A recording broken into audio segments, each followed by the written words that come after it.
अगर आप रोजमर्रा की जिंदगी से जुड़े नियमों पर नजर रखते हैं तो 1 मई 2026 से कुछ ऐसे बदलाव होने जा रहे हैं जिनका असर सीधे आपकी जेब, आपकी आदतों और आपके कामकाज पर पड़ सकता है।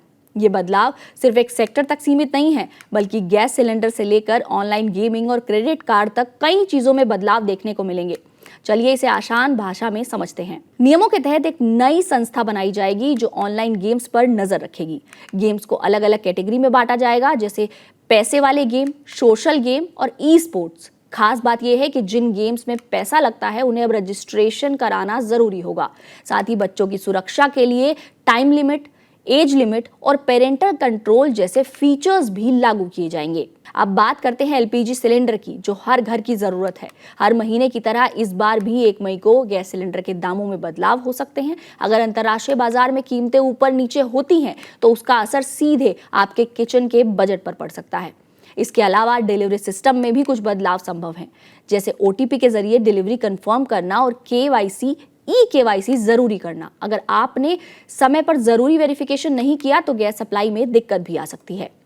तीसरा बड़ा बदलाव है फ्यूल प्राइस से जुड़ा हुआ। 1 मई को एयर टरबाइन फ्यूल यानी कि एटीएफ में सीएनजी और पीएनजी की कीमतों में भी बदलाव हो सकता है।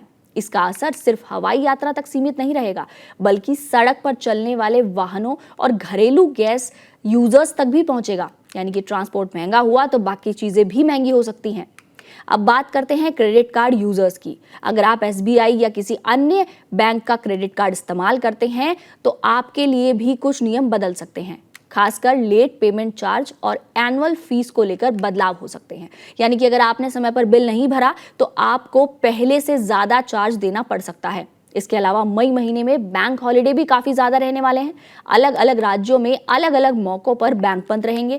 इसीलिए अगर आपका कोई जरूरी बैंकिंग काम है तो पहले से प्लान कर लें।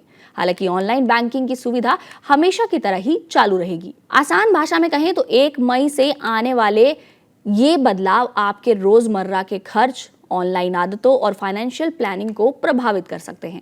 इसीलिए बेहतर यही है कि आप पहले से ही अपडेट रहें और जरूरी काम समय पर निपटा लें, ताकि बाद में किसी तरह की परेशानी ना हो।